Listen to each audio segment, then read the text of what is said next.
The most important thing in a fighter's life is knowing what you're fighting for in the first place: home, family, and God. This is how I find the strength to do what I do, and this is why I do what I do.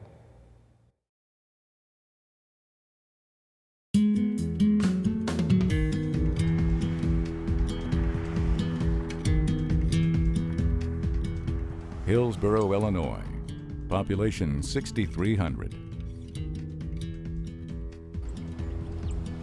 Life here is simple. Wake up to a Midwest sunrise and a hot breakfast. Hard work is what matters most. Working until the table is set and the sun is setting. The citizens of Hillsboro pride themselves on greeting each other by first name. Working and living side by side, the people of Hillsboro have enjoyed a happy and quiet life for over 100 years and counting. Old-fashioned family values are what mean most to the citizens of this small Midwestern town. And that's exactly why UFC champion Matt Hughes likes to call Hillsboro home. Well, I live in Hillsboro because I love it. My farm is here, so I mean, I've always want to be around my farm, and when I get done fighting, I want to go back to the farm and just work. You know, not because I need to, but that's what my love is. So I'm familiar with this area. I want my kids to be raised in Hillsboro, so that's where I'm going to stay.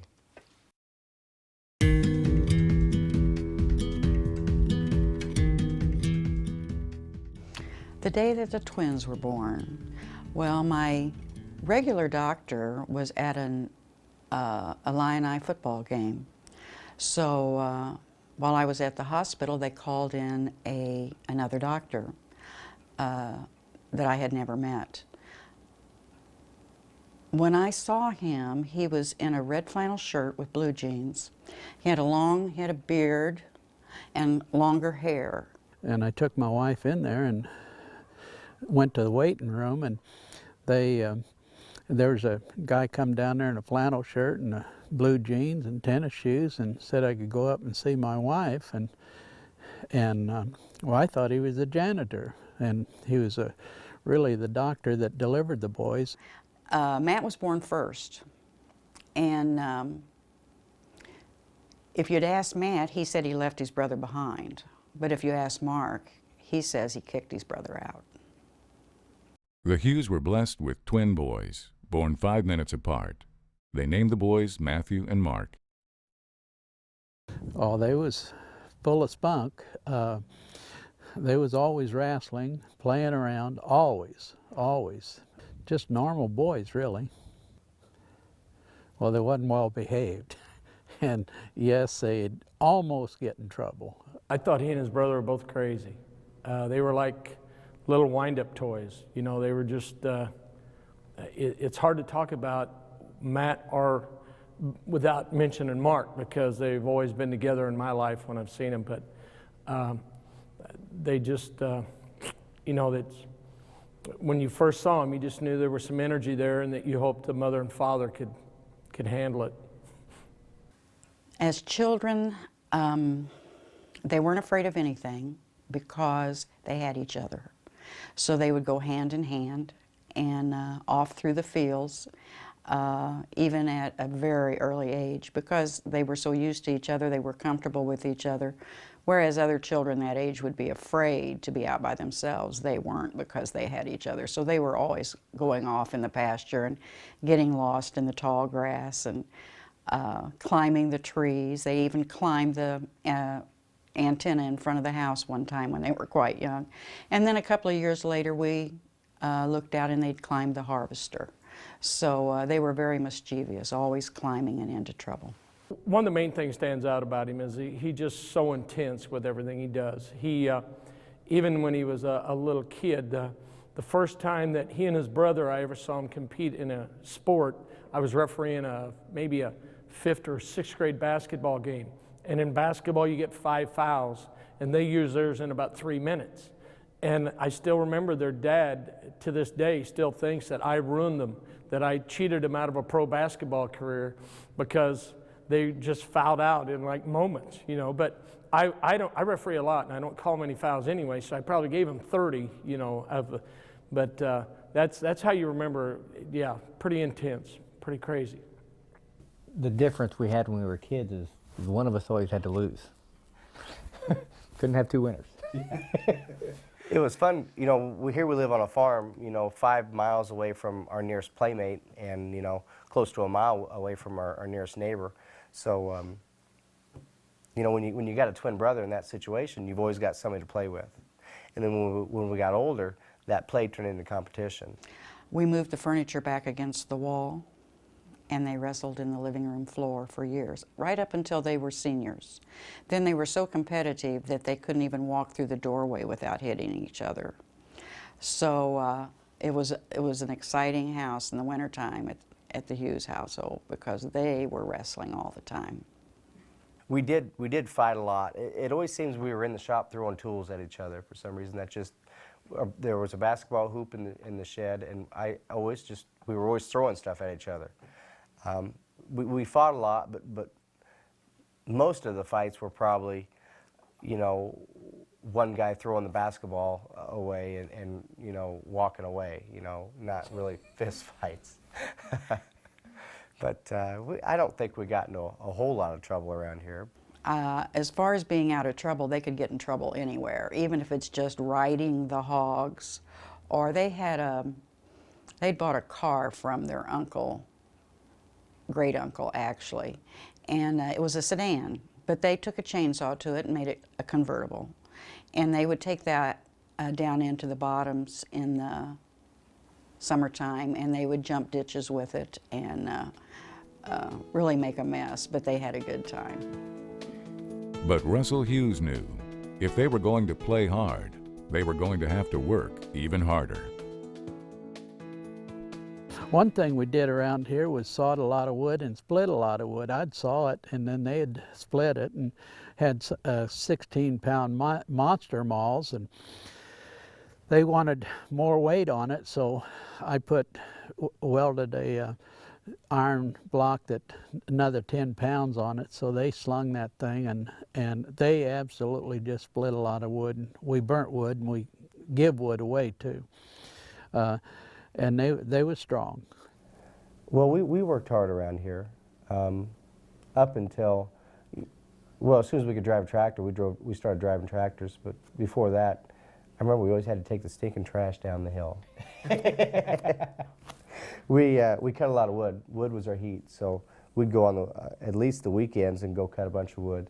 And we weren't old enough to run the chainsaw yet, but we were the ones that threw it in the back of the truck after Dad cut it up. So. I think we had to throw it in the basement too. We had to throw it in the basement. It was kind of a process with the. But I mean, there was nothing else to do. I mean, anyway. Well, we didn't know we weren't supposed to work, so yeah. We didn't know those kids in town weren't doing anything. Little did the Hughes know that this foundation of hard work would pay off in unexpected ways as the boys slowly grew up in the small town of Hillsboro, Illinois.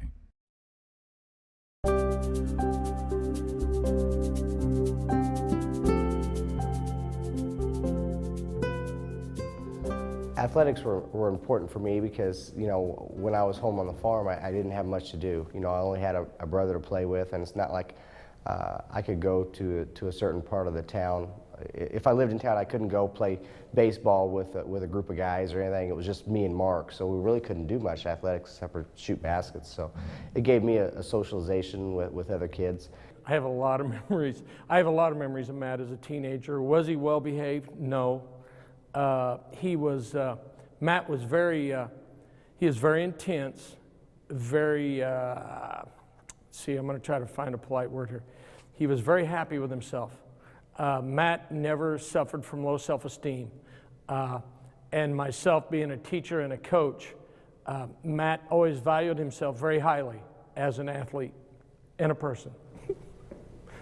Freshman year was my first football season, and I played guard on the freshman team.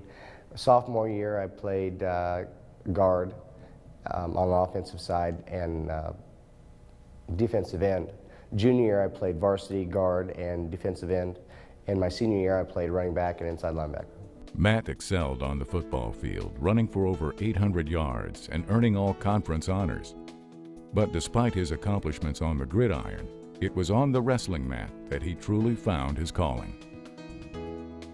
I decided to wrestle because Mark and I had done it our whole lives, playing around. It was just him and I out there, and we wrestled a lot back when we didn't even know what we were really doing. So I had a cousin that was a senior when I was a freshman, and he'd wrestled all 4 years, and he really showed Mark and I a lot of things and helped us out. So we were really ahead of the game when we were freshmen. I look at him as a team person. He never, ever gave me any trouble as far as anything.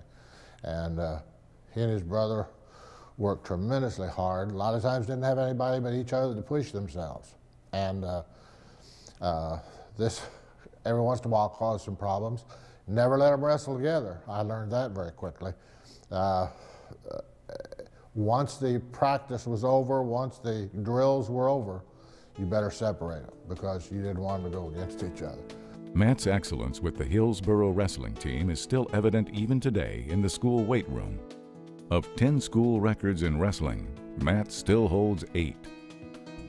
I guess it was after his senior year, he'd won his second state championship in '92. We'd both entered an open tournament, and I didn't know anything about him other than he was a 2-time state champ, and I drew him in the second round. Went out with every intention to beat him. It didn't work out. What made me successful in wrestling is probably I wanted to be technical. I wanted to be as technical as I can, whereas I just didn't want to use my strength. I had a lot of strength on my side, but I didn't use my strength unless I really needed to. I tried to be as technical as I can. That way, when I fought somebody or I wrestled somebody better, I could use that technique and strength. But I had a strong work ethic, and I was physically strong, and I was technical. So that made me a pretty well-rounded wrestler. And it was kind of incredible. I mean, I'd never been handled like that before. You know, you can push all the weight you want in a weight room and stuff like that, but he's just got a strength about him that's, I don't know, it's different. If you put 300 pounds on a bar and you send him in there to lift it, he might be able to lift it, but if you put him up against a 300-pound man, he can throw him around like a rag doll. By Matt's senior year, he had racked up an impressive record of 131 wins versus only 2 losses since his sophomore year, with 2 straight back-to-back state championship wins. With the ability he was displaying, it seemed almost inevitable that Matt would wrestle at the collegiate level.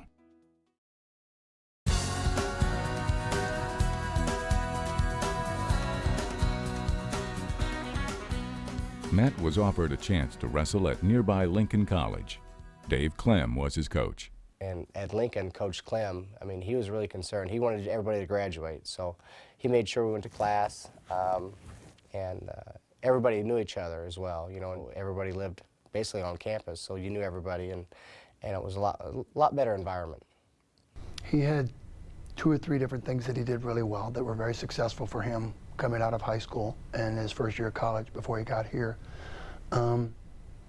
He really developed himself quite a bit. He learned a lot, both from what we did in practice and what he learned out in the competition area. Over the following year, Matt earned All-American honors at Lincoln, which led to a scholarship offer from Eastern Illinois University, giving Matt the opportunity he'd always wanted to compete at a Division I level. Well, there's a big difference between junior college and Division I. So when I got to go to Eastern and wrestle there, there's a lot of differences. When I walked in the room, I wasn't the best kid. You know, there were people better than me, and ended up fought and won a spot to wrestle there, and was a 2-time All-American there at Eastern. But there's just a lot of differences. You're on the road a lot more. You're going and you're wrestling people like U of I and Iowa and stuff like that, where when you're a junior college, you're just wrestling junior colleges. So just an eye-opening experience wrestling at Eastern. Matt was named All-American twice while at EIU and competed in back-to-back NCAA championships, placing both times. By the time he was 22, Matt had been named All-American every year he had been in college. Eastern Illinois coach Ralph McCausland witnessed Matt's transformation from a small school wrestler into a Division I athlete. He competed immediately at the Division I level. It didn't take very long. Of course, he was a 2-time junior college All-American. He came in and started right away. It was kind of Matt would always push the limit, test the limit. And I can still remember one of the first tournaments he wrestled at Division I level. He's like, if I win this tournament, I get to choose where we eat, right? I said, Matt, if you win this tournament, we'll eat wherever you want. And that night we ate at Red Lobster. He made an easy transition, I think, just because he would, push himself to that next level. Well, Ralph was a lot like me, so when I was at Eastern, he split a lot of wood. I helped him split wood. I had a strong work ethic, and so did Ralph. So we never had any problems, Ralph and I. We really didn't. My fond memories would be hard practices, and typical college life when you're not at school. What helped him succeed was just his confidence level. I mean, when he went into a match, he was going to win the match, and I could see that even from the junior college ranks. Even though he took third his second year at Lincoln, you could see that. He always found a way to win. Even if the match was close, it was almost like a translation of thought process. Matt, do this, and all of a sudden, boom, he'd score the points, and he'd pull the match out, regardless. I think that was just a huge issue for him, just knowing, I step on the mat, I'm going to take this. This is mine. After a successful college career, it seemed that Matt's days as a wrestler were behind him. He returned to Hillsborough to decide what the next step in his life would be. Matt didn't wait long. Coach McCausland soon called, offering him a job as an assistant coach at Eastern Illinois University. I still wanted to compete myself and couldn't, so me being the assistant coach at Eastern, watching all my guys compete was the next best thing.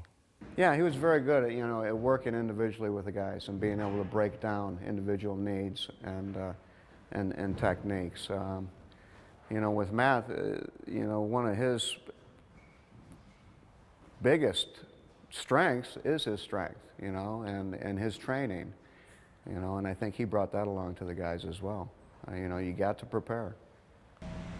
Despite the fact that Matt was teaching the sport he loved, money was tight, and Matt found himself taking second jobs to make ends meet. I worked at a few bars. I was a bouncer at one and a manager at another, and my big side job was electrician. Worked for Quality Electric was the name of the company, and the owner of Quality Electric was also an assistant coach with the wrestling program, so it was a good fit for me. I'd known Don was his name. I'd known Don for a long time, and we got along real good. And it was easy for me. I love working with my hands, so I had no problems, getting out of bed and going working with my hands all day as an electrician. Over the next 2 years, Matt put his time and energy into coaching the athletes in the Eastern Illinois wrestling program, confident that his days of competition were far behind. What Matt didn't know was that his life was about to change forever.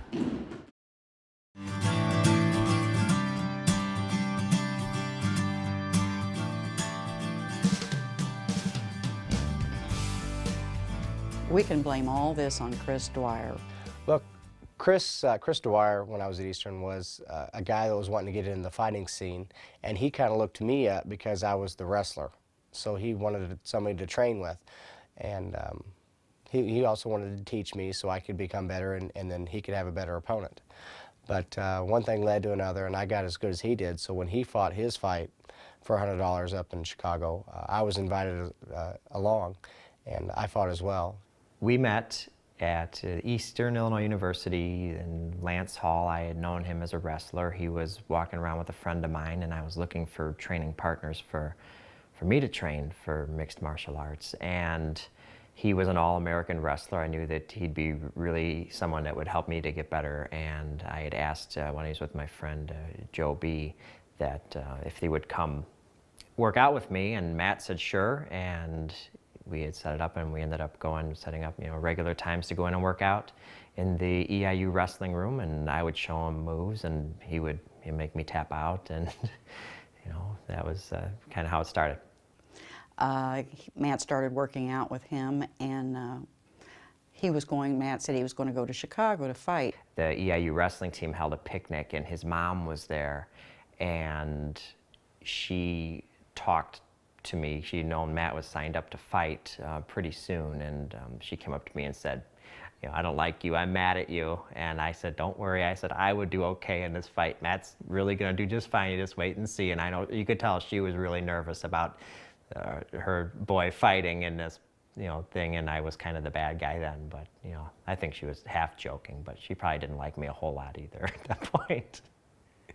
It was a all-girls Catholic school, Madonna High School, and my first fight was for $100. I can't remember the date. I think it was in '96, but quite an eye-opening experience. So we went up, and Matt did win his fight, but I really didn't know what we were getting into until I saw that first fight. When I took that first fight, I didn't know what, you know, a big payday was or this and that. So they said, hey, we'll give you, you know, $100 to fight. You know, I thought, well, that's great. After that fight, he turned some heads. People saw him there, and no one knew him. I mean, I knew who he was, and people at Eastern knew who he was because he had, you know, was a well-known wrestler there. But people here in fighting had never heard of him. He was unknown, and he came in there and he turned a lot of heads. I remember Joe just thinking, wow, he really kind of stole the show that night. And so after the fight, I told Chris, I said, you're all to blame, Chris, for this. The night of the event, UFC champion Pat Miletich was refereeing the fight. Even the seasoned vet could see something special in the young fighter. What stood out with me the first time I watched Matt fight, I actually refereed that fight. I believe it was his first fight. Was just his tenacity, his athletic ability, his strength, and you know, a canvas that could definitely be turned into a masterpiece and be absolutely a world champion was what I thought instantly. After easily winning the fight, Matt fell back into coaching, dismissing the bout as just another opportunity to compete. Well, after the fight was over, I didn't quite know what to think. You know, was everybody going to be as easy as that guy was? I mean, I beat him in like a minute and a half or something, and pretty easy fight. He was a stand-up guy. I was a wrestler, so as soon as he was close enough to punch me, I just took him down, and he didn't know what to do. So I just thought it was easy. I didn't know if I was going to fight anymore. Like I said, it was just competition. So I think I didn't fight again until a year later. I think his purses went up after that. I'm not sure if he got $100 anymore after that. They probably went to $200 or $400. Well, I got a call to come back and fight at the same show, still at Madonna High School. And my first fight was for $100, and they doubled my money this time. So I was going to get $200 to fight, and I thought that was great. You know, here I am, you know, going to get $200. So I took the fight, and once again, it went pretty easy for me. I think I won in like 2 minutes or a minute and a half or something. So I can't remember that guy's name, but I ended up slamming him and breaking two of his ribs.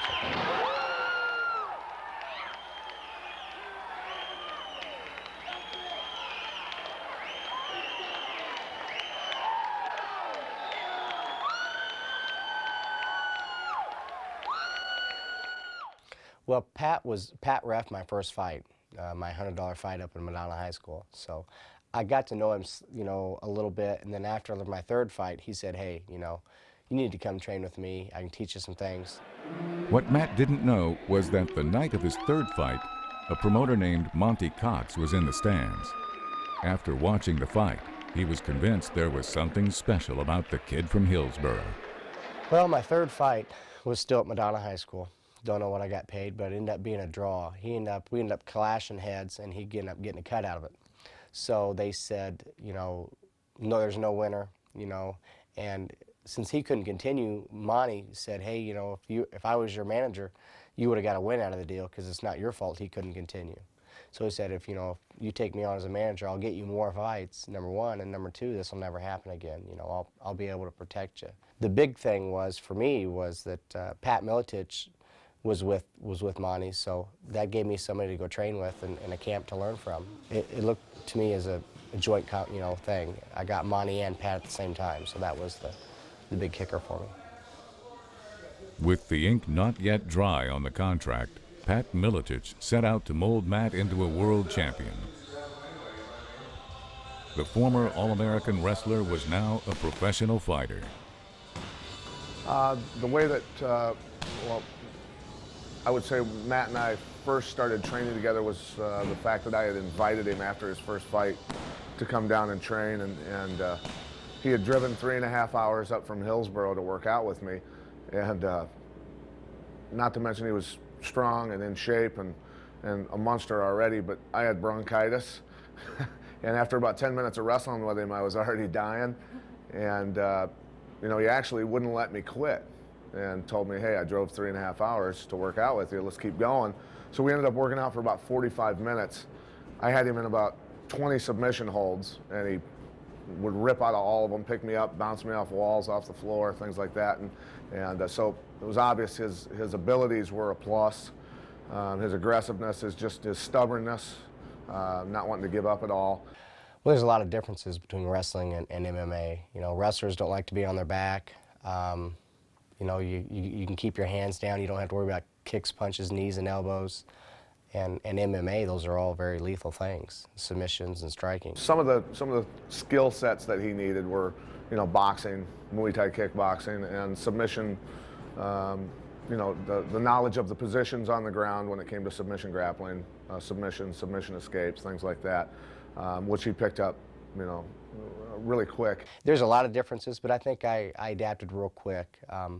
You know, when it hit the ground, you know, in my later fights, if I was on my back, it didn't bother me. I did a lot of submission work off my back, and I picked up submissions real easy, and, you know, it was easy for me, I think. Some of the changes I saw in Matt when he transformed from from being a college wrestler into a fighter is a lot of times it happens to a lot of guys. Is the more knowledge you gain, the more you learn how to finish a fight, the more you realize people out there know how to finish you. So you actually become a little more cautious as you gain that knowledge. You realize how many ways you can lose then. And so it takes a little bit of the aggressiveness out of you, and you become a little bit of a smarter fighter, so to speak. But that would be, I guess, the changes is he just became a smarter fighter. He said, if you come train with me, I'll make you a world champion. And he was right. Of course, when he said that to me, I whatever, you know, I'm not even trying to be a world champion. I'm just having fun. But he obviously saw something in me and you know, he could make something out of me, and he has.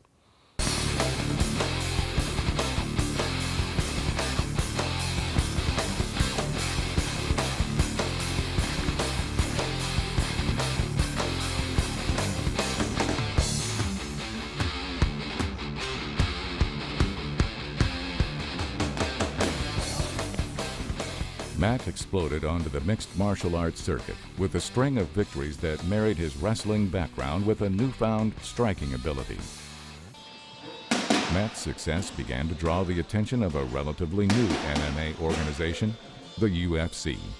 What made me believe I could fight with them was the guys I train with. You know, if I wasn't here training with what I think is the best team in the world, I would have never even tried the UFC. You know, I would have stayed in the small shows and just been happy competing.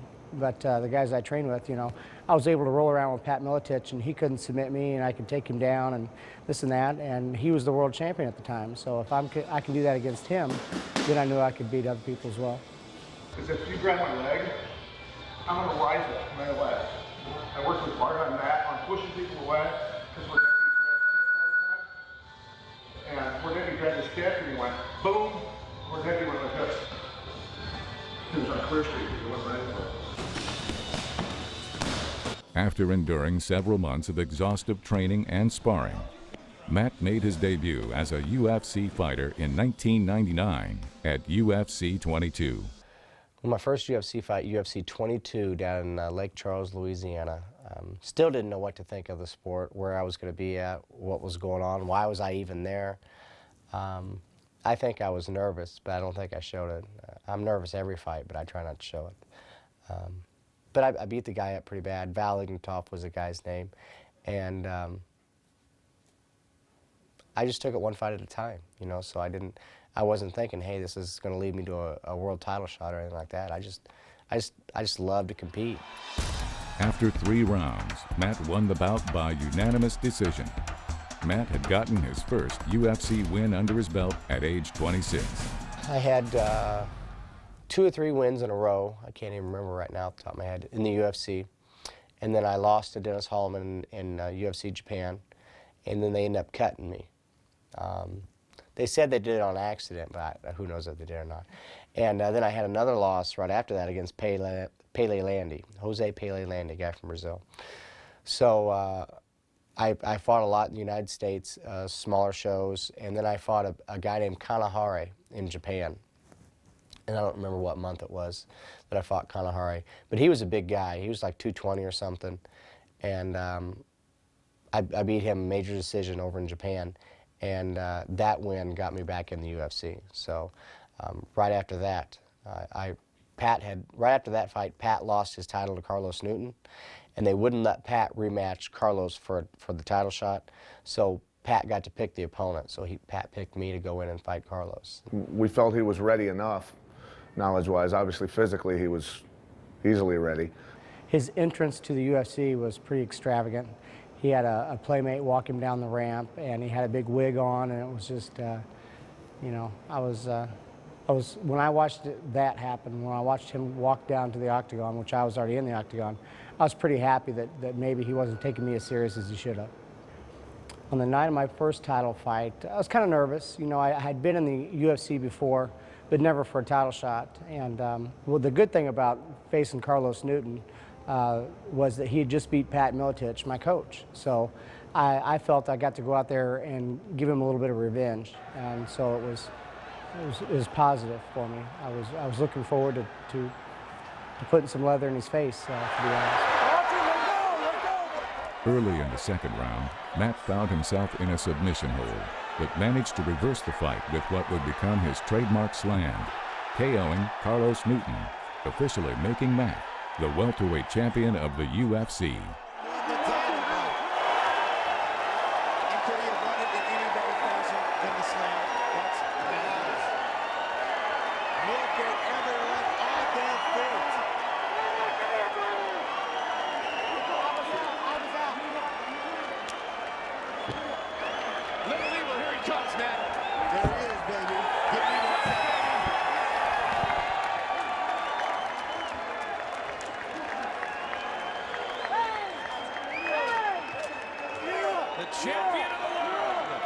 I won the world title, and I had a lot of support from my hometown. A lot of people flew out to Vegas to watch it.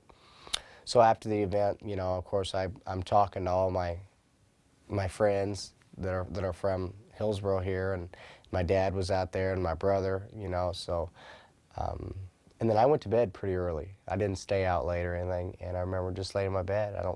I didn't get any sleep that night. Just laid in my bed and thought about what just happened that day, and I was shocked, you know, because it wasn't something I'd really thought of much before.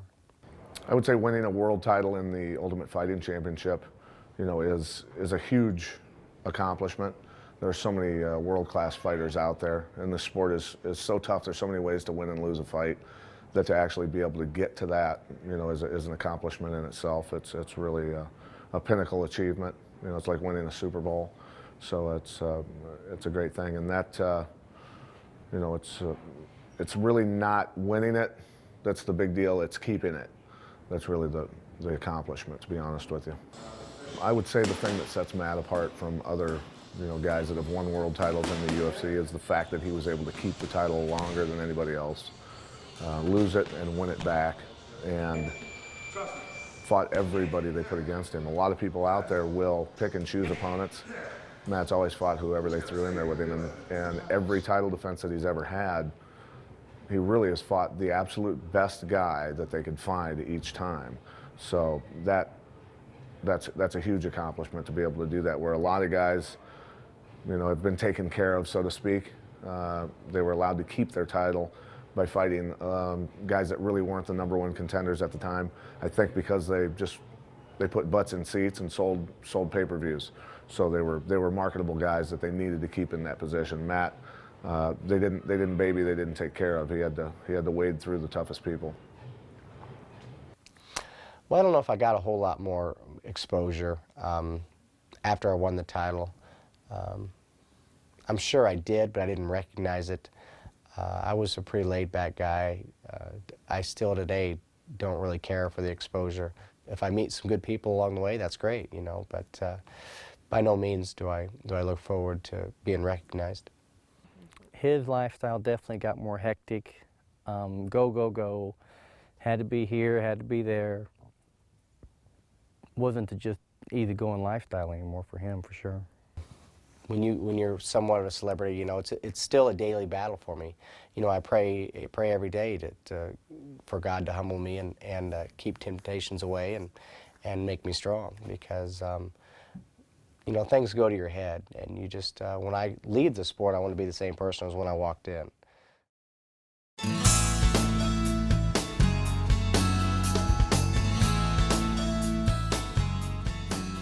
He can still finish this. He's got a lot of pressure on Joe's elbow here.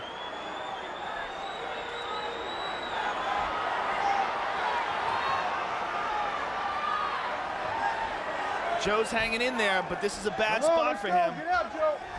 Now Matt's bringing it behind his back. That's even worse. With all of the fame and success that Matt was having, there was still something missing. Someone to share it with. And that's when I began dating my future wife.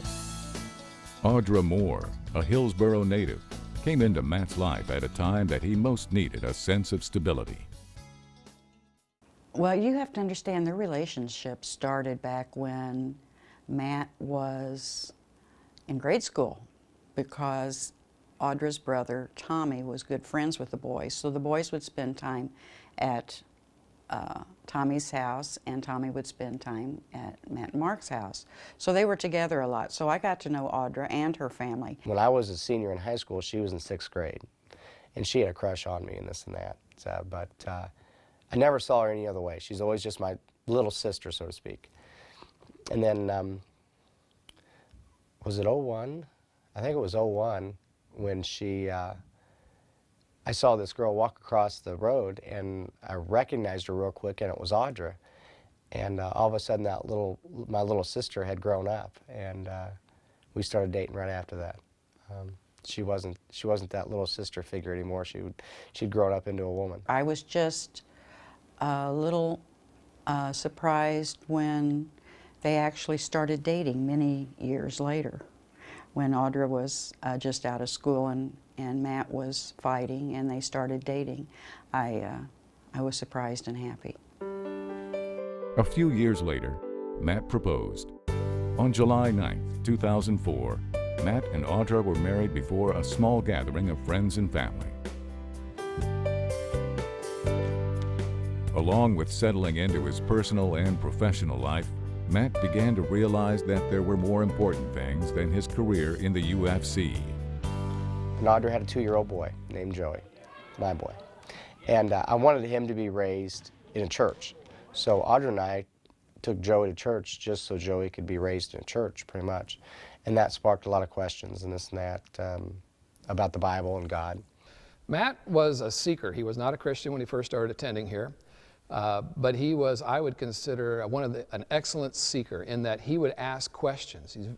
One of the things is, Matt's going to tell you exactly what he thinks, and he doesn't care what you think about what he thinks. He's going to let you know, this is what I think, this is what I'm about, here's where I'm at, what do you think about this? He's going to be blunt, honest, not rude by the bluntness, but he's just going to tell you where it is with him. And he was really excellent in the questions that he would ask. So I went down to an orphanage trip with the church and got saved on the trip. Yeah, me going to church sparked that, because if I hadn't went to church, then I wouldn't have went on the orphanage trip in the first place. So yeah, the reason why I started going to church was because of Joey.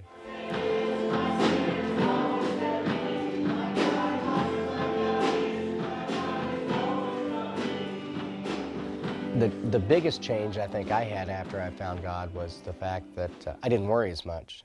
You know, it was kind of, I left things in God's hands. I didn't get real nervous before fights anymore, or after that, because if I won, that was great, and if I lost, that's God's will. So I kind of put it all in His hands. But marriage and newfound faith weren't the only blessings to come into Matt's life. Just a short time later, Audra and Matt welcomed Hannah Grace Hughes into the world. Well, when Hannah was born, close to 6 months ago, it changed me more than, you know, about anything else besides being a Christian. But it's great, you know. The bad thing is I don't want to leave. I don't want to go train. I want to stick around and be around my family. You know, I got a 7-year-old boy that's great to be around. I love my wife, and now I got a 6-month-old girl that's got so much personality. It's just amazing. So the biggest thing with having her is I don't want to leave. I don't want to go anywhere. I just want to be around her.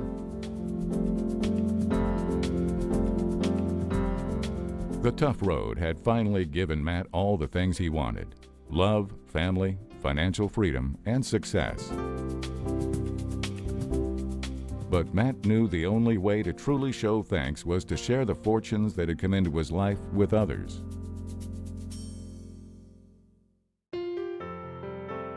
He began with Rancho 3M.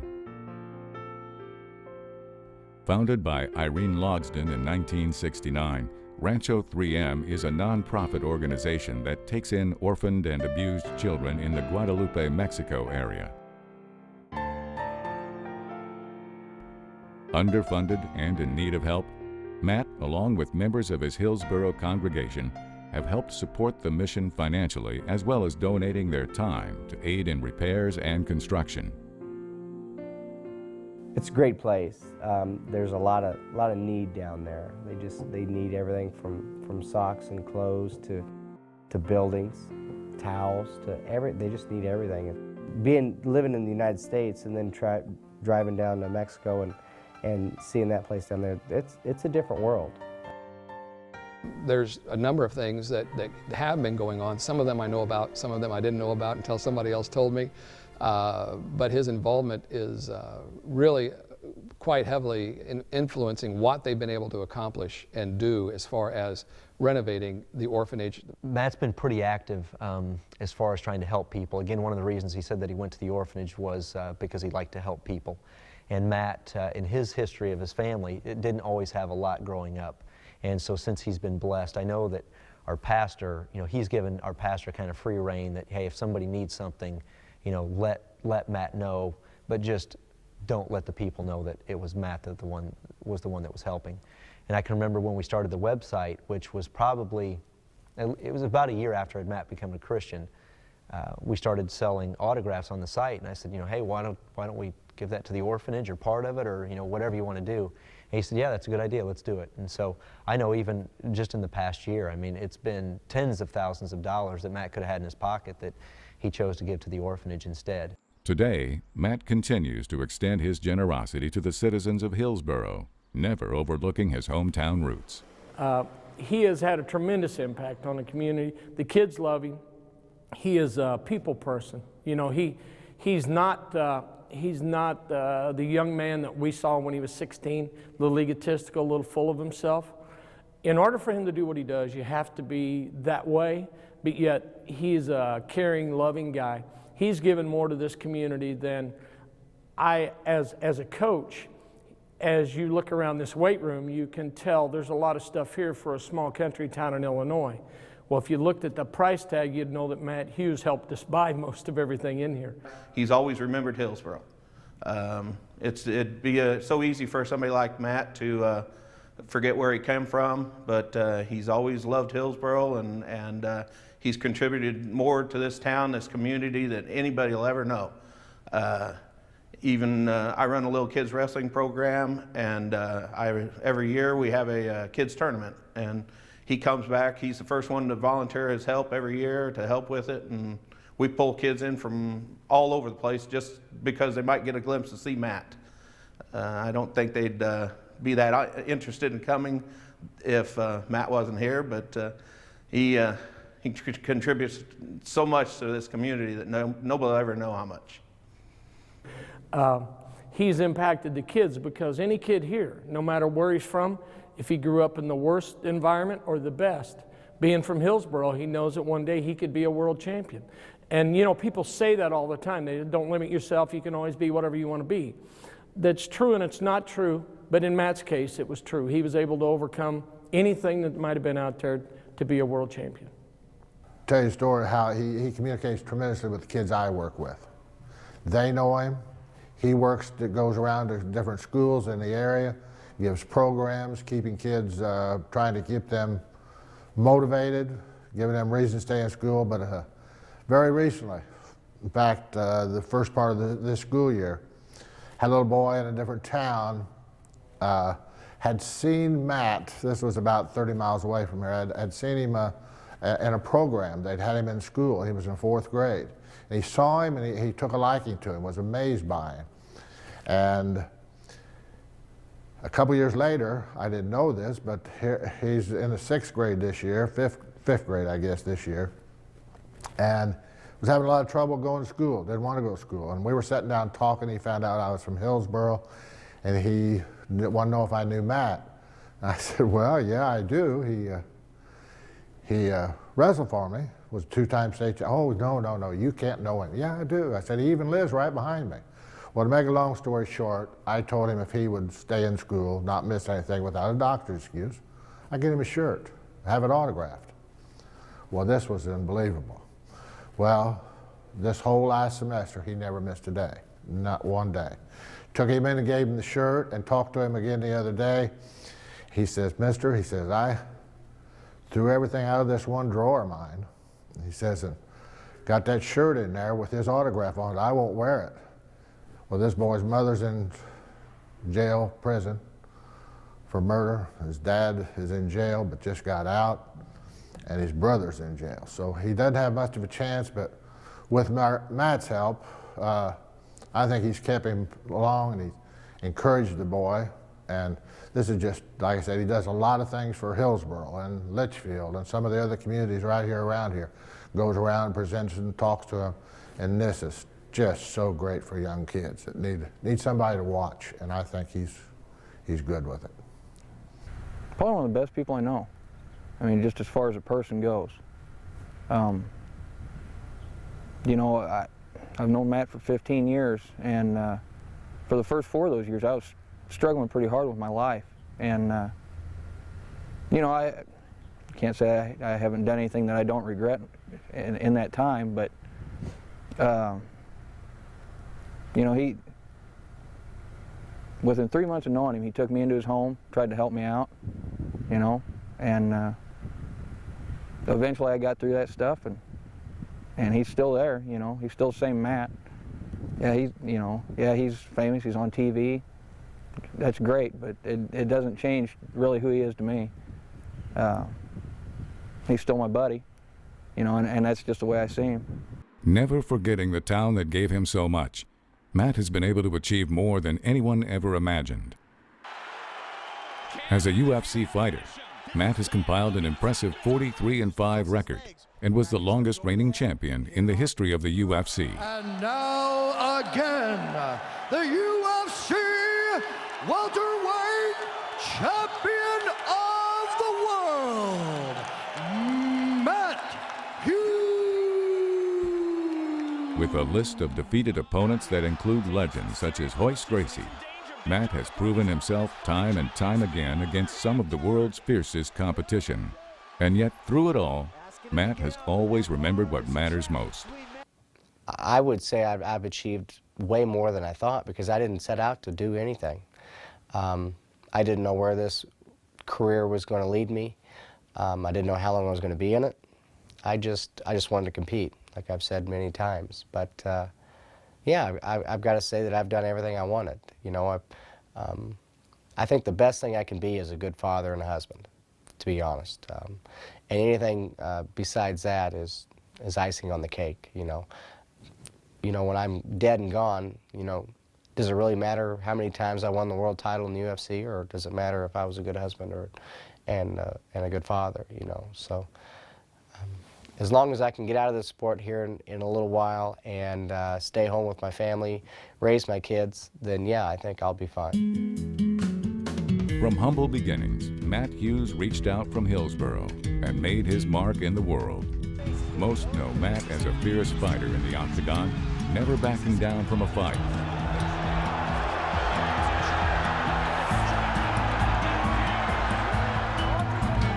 And never giving up. Others know Matt as a loving father and husband, as a brother, and as a twin. Some remember him as a teammate and friend. But here in Hillsboro, people know him as they always have, as just plain old Matt. And that's good enough for me.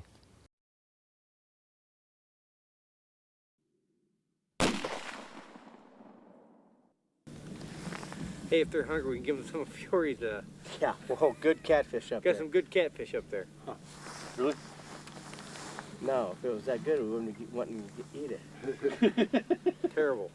Terrible. Just whenever Hey, we say serious. something about it, even when you smell it, that smells terrible. Seriously, no, seriously, when you're doing this, we're going to say, hey, you guys want to try some catfish. It's the only catfish up there.